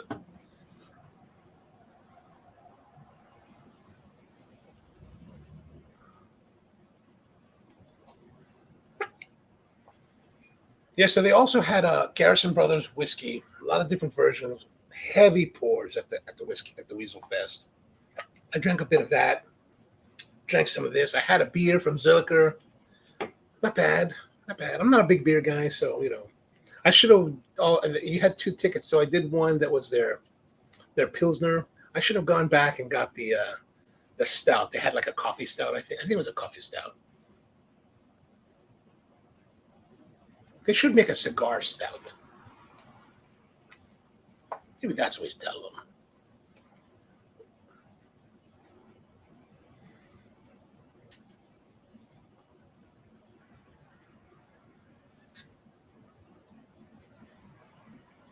So what else been going on? You guys been doing anything this week? Anything happening this weekend? I thought we were going to have a big party at my friend's house on Sunday night, but she was like, she just texted me earlier tonight. She's like, "We can't do it anymore. My friend's not coming to town." I was like, "All right." She was tempting me with the gerbaume. She's like, we're gonna have an event at my house, and it's gonna feature a gerbaume." And I was like, "Gerbaume? Now you're talking. How am I gonna go home?" If you're not familiar, the gerbaume in the wine world are the big bottles. Like, I guess they're like 3 bottles or 5 bottles worth. Rusty, do you remember what the gerbaume size is? I think it's 3. And the Methuselah, I think the gerbaume is 3, and the Methuselah is 5 bottles worth. So 5 times 750 milliliters. Yeah. So Brian says the Solo Stove looks good and small. How much did you? I didn't notice the price. What did you notice the price on that, Brian? I was thinking about that. But, the thing about for me, it's like, for me, the concern with like pizza ovens, and maybe with things like the uni and maybe this solo is not as big of a deal, but like a real like proper pizza oven where you're burning wood, it's like I think the idea of it is super cool. I'm envious, Brian, of you having it at home. But the other side for me is like, okay, I'm going to go all this work. I'm going to light this fire. I'm going to burn it for a few hours, and then I'm going to cook 1 or 2 pizzas. And I was like, oh man, 1 or 2 pizzas. Is that worth the? Is that worth the effort? Especially since you got to make the dough, right? You got to make the dough, let it rise, proof it up, do it properly, roll it out, then bake the pizza. So you're doing all this work for 1 pizza. And I just think, man, and I know Brian does like, batch baking of the pizzas. And I think that's a great way to do it. But it's also like, well, am I really going to eat? How many days of frozen pizza or leftover pizza can I really eat that's frozen? So I don't know. I do like the idea of a pizza oven though. I think when you get that in 800-900 degrees and you put that pie in and you're like, that's just so exciting. It's like, oh, that's amazing. I know, not just pizza. I know, and like the wood-fired oven chef, he does awesome stuff in his oven, like amazing stuff. But what I've been doing after watching his videos, I'll take his videos, his like dish ideas. I'll make something very similar in my little quarter-size oven here, the convection oven here. I just crank it up to 500 degrees and just cook with it at full blast. It's not exactly the same, by no means, but the results are surprisingly good. Like that the Parmesan. Man, I love making that. So if you guys aren't familiar, Parmesan is basically you're taking like your potatoes, and you're slicing them crosswise on a mandolin. So you got the circles, right? You slice them crosswise on a mandolin, and then you take your cooking vessel. Like what I use here is the carbon steel pan, and so you put a little bit of butter, like melted butter, on the bottom, and then you line them up, right? You line up the things, 1 layer, a little more butter, fresh thyme, a little bit of salt, another layer, butter, thyme, salt, or maybe I'll skip the thyme over 2 layers. So there's an intermediate layer, just a little bit of salt and butter, and just build it up until you're finished, like your 2 or 3 potatoes, and that's it. Cover in foil, shove it in the oven for 15 minutes or so. And I mean, the oven is raging. Like the oven is 500 degrees. Like I'm cranking it as much as I'm trying to get the thing to light on fire. And so you put that in, foil covered. And what the foil does, of course, it seals it in and steam cooks the potatoes, right, with the existing water content. So after about 15 minutes, you pull it out, remove the foil, shove it back in the oven, and then crisp up the top. And man, when you get that crispy top, oh, dude, so good. Oh yeah, Brian says, yeah, I saw that on if you were posting about that or something, or sent us pictures like the potatoes dauphine. Oh, the pommes dauphine. Oh, that looks fantastic, man. A lot of work, man. That's like dedication right there to make the dauphine. But man, epic. That's epic. That's epic cooking right there, man. So yeah, compress it with a weight, then cook. Compress, chill, and cook. Yeah, man. Your dishes in that looked epic.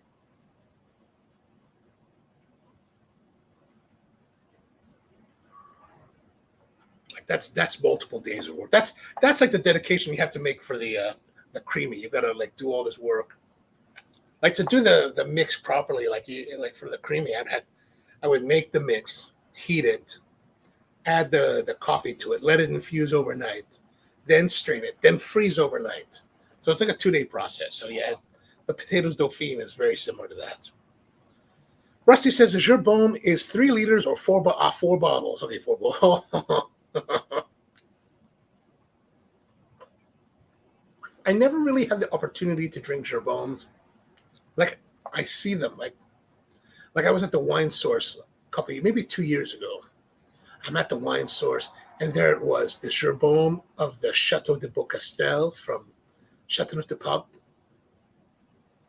Man, I wanted to buy it. Like I wanted to buy it. It was like $300. It was like, or $400. I was like, I would like to buy that. But what am I going to do with the Gerbaume? Like I have no idea what I would do with it. Like when will I? Like I have a difficult enough time drinking a regular bottle of wine. Like finding the time or the occasion or people to drink with.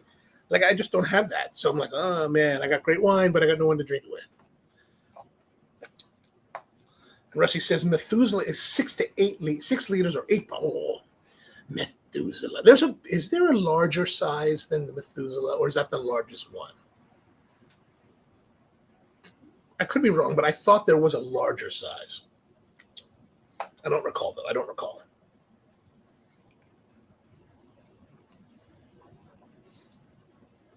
All right, one of the problems with this beverage, right, that the flavor is nice, but as you can see here, it does have the pulpy matter. So I do think the recipe calls for you to use a peach puree, and the peach puree would be better because here you've got that texture, that little bits of peach on your teeth. Not that it's a bad thing, but you know when you're drinking something and you got these pulpy matter, and it kind of slows down your consumption, so it slows your drinking. So the flavor is nice because you want to like suck it down, but then the pulpiness slows you down.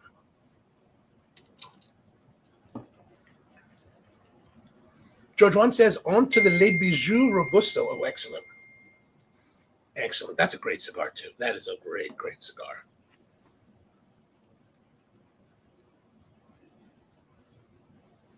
So I got these peaches. And I keep thinking I want to make like a tart. The problem is I feel lazy to make the dough. I don't know why. It's not like it's terribly difficult, but I just feel, I think about making the dough. I'm like, oh, I don't really want to do that.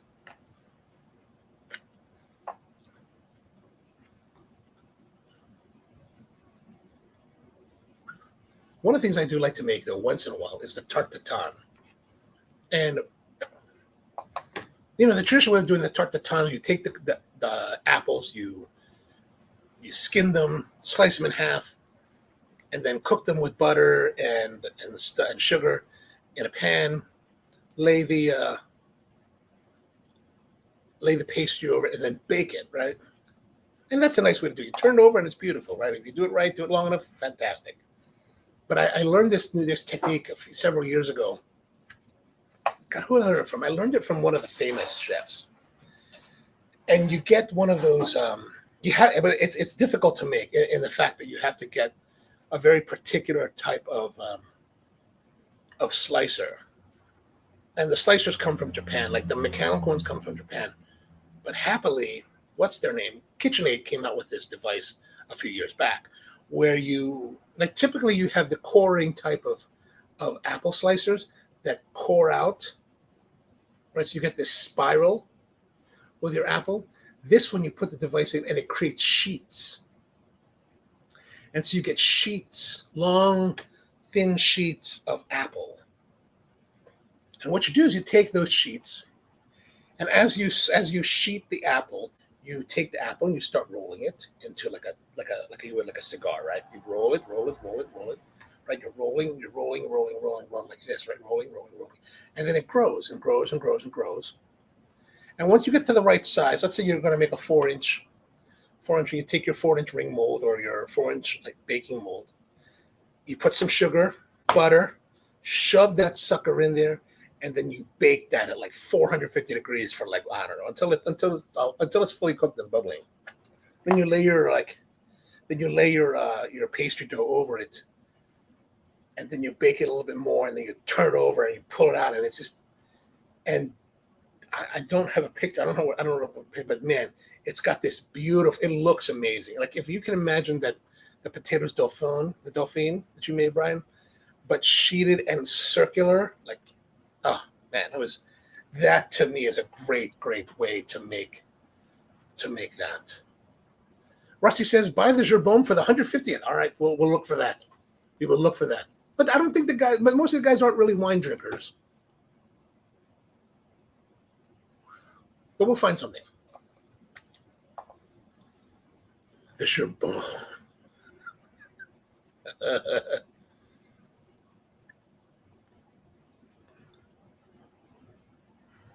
So let's have a look at the cigar. The cigar is doing very well. Look at this thing. Oops. Like it's still like we're getting towards the end of the final third, and still the burn is really nice. Like, you know me, I always have this problem with the way that it burns.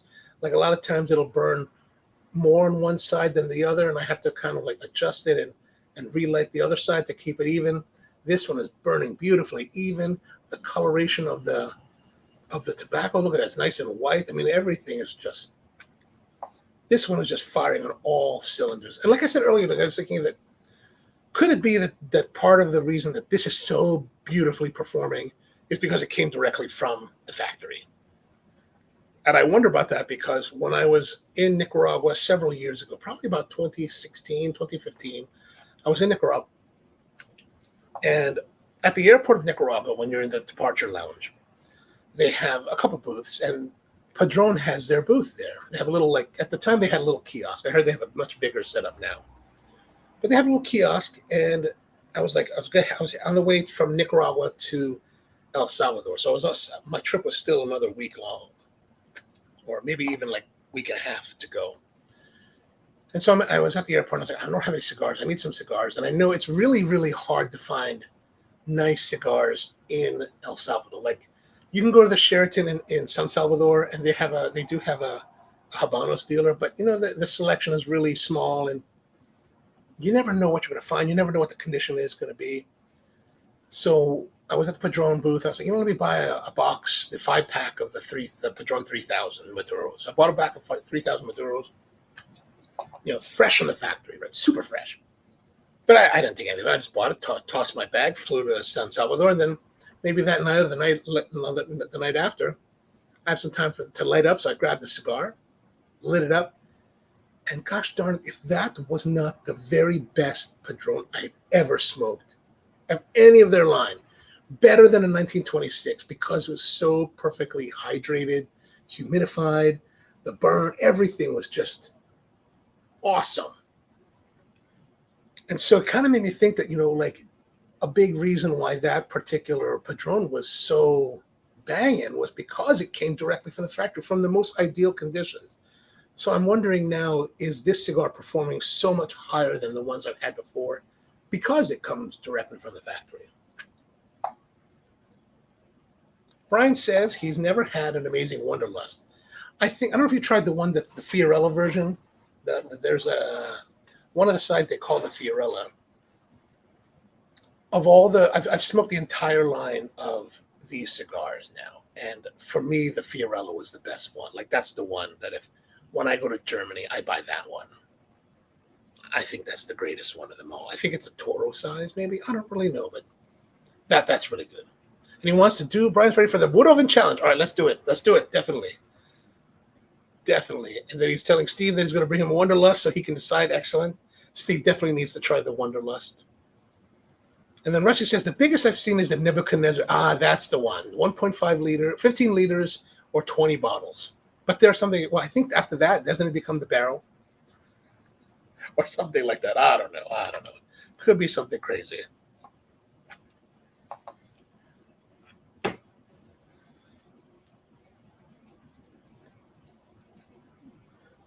But yeah, back to what I was saying earlier on in the broadcast. So I spent the entire weekend smoking all Romans. A lot of seconds, a lot of segundos, because that's what Mike Rosales, he had a bunch. He would have all these bundles of like segundos for everyone to sample from. So I did smoke quite a range, and it was nice because I never tired.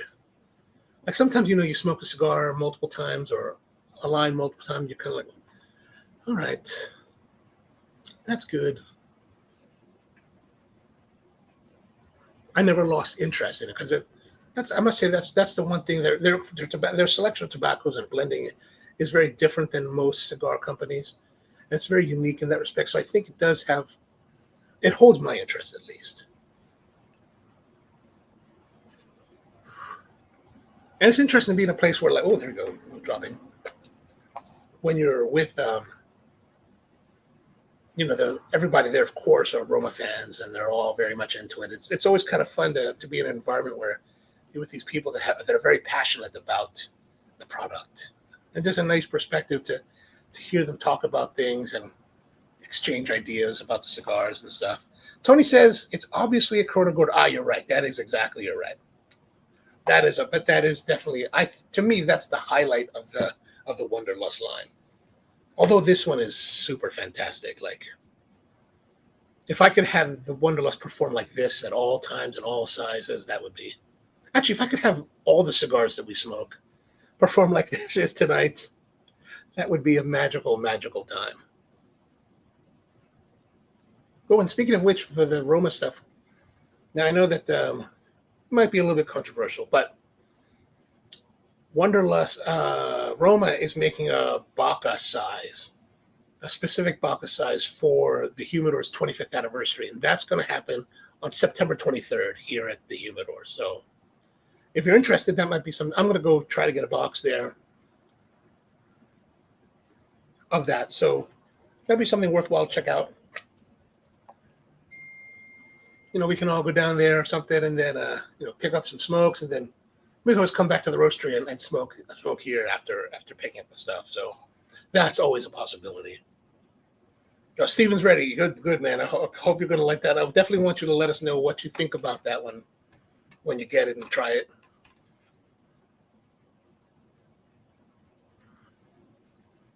And have your brother needs to remind me. I do have a shirt for you. Actually, even for Mom and Young Mom, I'm sorry. I totally spaced on putting WeaselFest or Weasel shirts into your boxes. I didn't think about it till like last week. I was like, oh man, I totally forgot. I still have a couple here, so I'll put some aside for you guys so you can have it. So whenever the next time comes, we will have the shirts for you as well. The Baca, I love it. I haven't really I've had. For me personally, the Bacas have been good, but like so far, I've only had the smaller of the Bacas. Like the Bacas, I think the only ones that I've seen are small, and I haven't really found my groove with them. I'm hoping that this new one is going to be a bigger size that you can really get into. At least I can, But still, nothing is usurping the revenge in my book. Like everything is good. And then there's the revenge. The one for me that's kind of the holy grail in the Roma world is the 2013 La Campagna de Soberana, the trumpet shape that came out 10 years ago. To me, that was an amazing, amazing cigar. I wish I had more of those.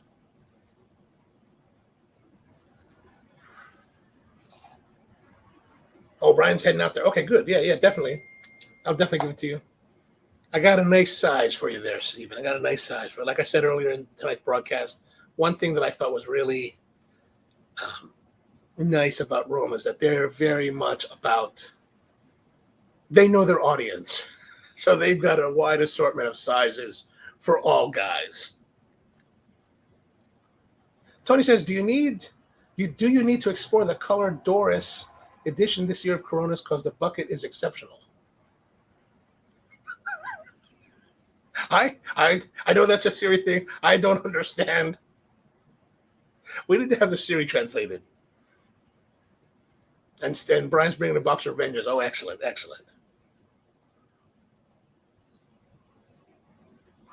Yeah, the 14th. You're going to have to go check out this Pizzeria Bianco, man. I first learned about Pizzeria Bianco because probably about 15 years ago, I got this book called American Pie. And this guy was like a pizza enthusiast. And he wrote this book about the best pizzas in the United States. And that's really how I kind of learned about a lot of pizza joints. And he was one of the first guys that I ever heard that said that Bianco is the best in America. Better than New York, better than New Haven, better than anything else, better than Chicago. They said that was the best. And I was like, oh, I need to go and try that. except, strangely enough, in my travels, I don't really have, nothing has, my travels bring me to a lot of places in the world. Don't bring me to Arizona. I don't know why.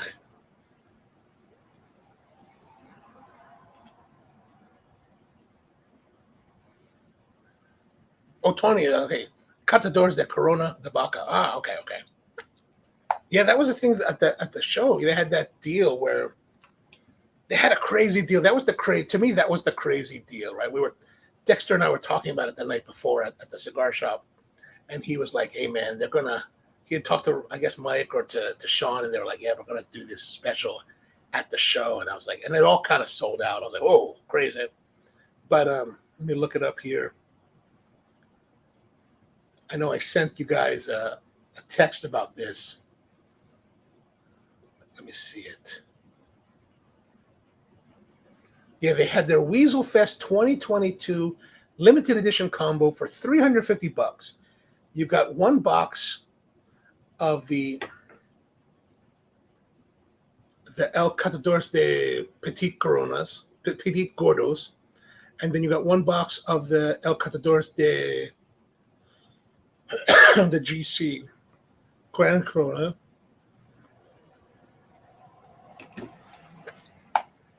And a bundle of the 2022 craft cigars. And I was like, oh, that's crazy. So, like, if you bought them individually, the Catador de Petit Gordos was $130. The Grand Corona is $175. So that's $305. And then the craft 2022 was $125. So it'd be $430. So you get like almost $100 off. So I was like, God, I got to do that. Hoon is in Arizona, right? Yes, but he's down in Tucson, so a couple hours south of you. And actually, I don't know if you followed Hoon, like if you guys don't know what I'm talking about a guy named Hoon. He runs a YouTube channel called Hoon's Coffee, and he's this home enthusiast that does a YouTube channel. He's got about 65,000 subscribers on YouTube. Does a lot of live streams both on YouTube and Instagram. Really interesting kind of stuff that he does. And he actually competed a couple weekends ago in the regionals for the U.S. Brewers Cup Championship, which is this particular style of competition where you brew coffee, and whoever brews that coffee the best advances to the nationals. I'm not sure exactly how they do it in the United States. Like I handle a lot of the international, the national level of other countries, right? And so I do international judging. I don't participate in the United States competitions just because it's a whole different world, and I try to stay away from the politics of U.S. coffee. But because the United States, of course, there's so many competitors. It's such a big country. They break things down now into regional trials and then preliminaries, and I think then they go to the nationals. So he competed in that. I guess he did pretty well. He did not do well enough to advance, but he said he enjoyed it and learned a lot. So that's a great thing. The Grande Corona is the Baca I had, which was outstanding. Oh, excellent. Revenge, we go, yeah, man. I hope you find that to your liking. It's definitely to my liking.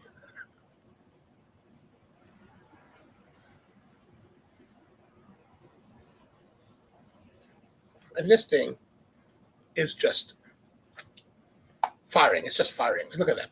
It's a little bit, the burn's a little bit strange right now. It's getting a little bit off, but not terrible.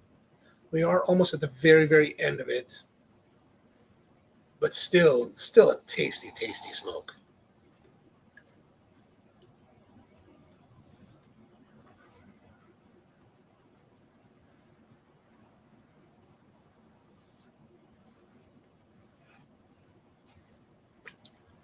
Yeah, so I picked up. So I met a guy.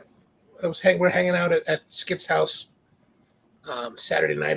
We hung out the rest of the time at WeaselFest. A guy named Mickey Pegg. I don't know if you guys know him. He's a brand owner that owns a brand called All Saints Cigars. He gave me a cigar to try, so I'm going to work that into the show. Also met a guy from Philadelphia that makes a cigar called Lou Liga. An interesting cat up there. He's got a shop up in Fishtown. we should go visit that, check out his place.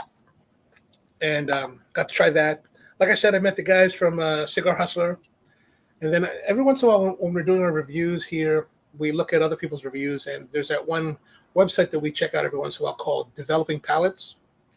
I met one of their guys there, a guy named John McTavish. He was at the WeaselFest. We hung out a bit, talked, and a really interesting cat. And he's actually up in Calgary, Canada, in Alberta.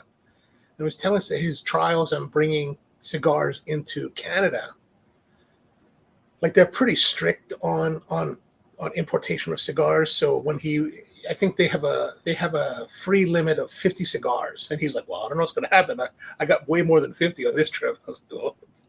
And he was telling me that he has to declare his cigars because they have a very similar program to United States as Global Entry, which is the international travel kind of passport. And we're talking about it. I said, well, do you really have to declare? He said, well, yeah, I really do, because I have this Global Entry kind of thing. And, if I don't, I could lose it. And I totally get that, because I've had Global Entry now for over 10 years. And yeah, if you mess around with that, they can revoke your Global Entry status, which, I guess nowadays is not terrible, but like there is a lot of advantage to this Global Entry system. Like, it's entering the United States is extremely easy. Like, I really don't have to do anything anymore. Like, now they have to the point where you walk up to the terminal, the computer system that has a camera, and it scans you, and it like knows everything about you. At one point you had to enter your data of your passport and all this stuff and where you went and answer all these questions. Now it just totally scans you and like knows who you are. And it's pretty crazy, but it's pretty nice like that. So Brian says sleep is kicking in, so he's going to go to bed. All right, Brian, thanks for tuning in. Appreciate you spending your time with us. Yeah, man, have a good night. Enjoy that sleep. We're really getting to the bitter end here with this one. Now, I got to say, this very, very end of the cigar, it's not quite to the same level as the rest of the cigar. So I'm going to have to say that we're going to go down to 875. I'm going to give it a little bit of penalty on that. The body is still very solid at 875 as well. The burn and draw have been excellent. I'm going to say 9. 9. Consistency, I'm going to say 9.5. 9.5. I would say we'd have to give it overall score of 8.5. I mean, honestly, I at the way that we're scoring this cigar tonight, I'm going to have to say I would be very surprised if it does not overtake the PIV. All right, let's see. We're going to do some calculating.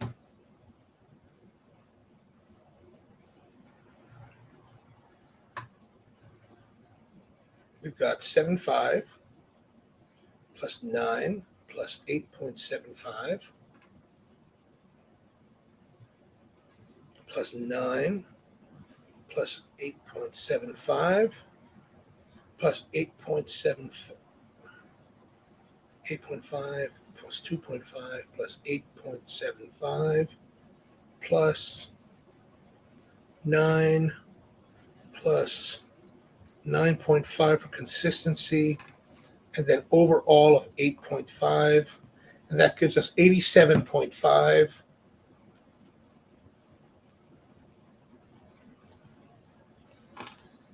All right, where does that leave us now with our,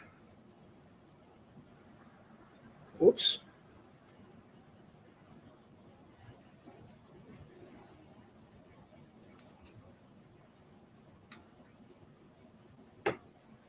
Let's go here to the ranking. Oh yeah, 87.5. That it does. Yeah, like I said, I think would overtake that.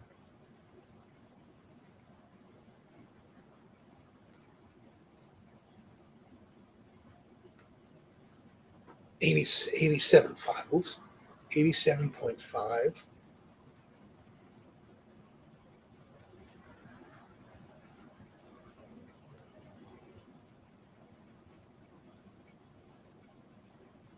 What is going on here?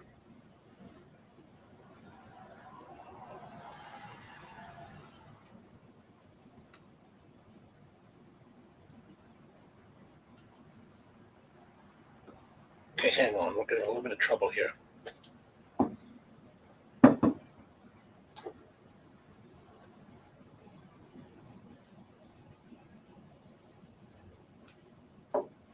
But I don't know why it wants to do this.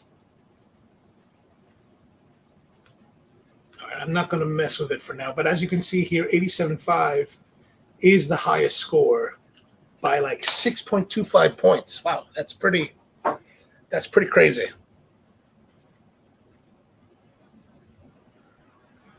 All right, I'm going to go a little bit longer with this thing here.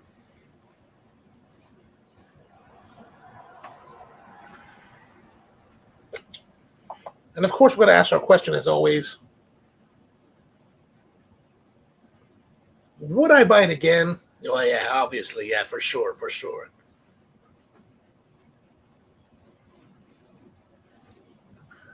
Even now, after I let it sit for a few moments, even though that it's very, very close to the end, those few moments of sitting down have cooled the cigar down. So that last puff was actually quite pleasant. It doesn't have that heat and astringency that normally accompanies cigars at this point.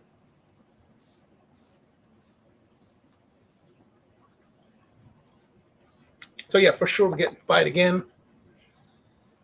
Hopefully the next time you try that I get to try this, it'll be as good condition and as good performing as this one. This is just firing on all cylinders.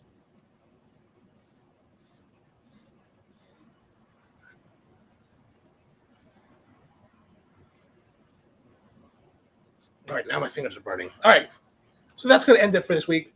Thank you very much for tuning in. Coming up so like I said, I've got a bunch of stuff that we picked up at the WeaselFest that are from different manufacturers, the Black Label Trading, as well as the Lou Liga and the what do you call it, the All Saints. Plus, there's that Casa Torres. I think we're going to incorporate all of those into the upcoming schedules. I'm going to rearrange some of the scheduling, so we'll have it. I'll have to redo the schedule and see where everything fits in. So next week I'll be able to give you a whole litany of stuff that we're going to try. But yeah, so that's pretty much it. Thanks again for tuning in. We'll be back again next Thursday on, what is that, September 16th? 15? And yeah, we'll have another cigar then. Probably, maybe we'll do the Tuxtla next week as well. All right, so thank you very much for tuning in. Appreciate you spending another week with another couple hours with me here. Have a great night, and see you next time.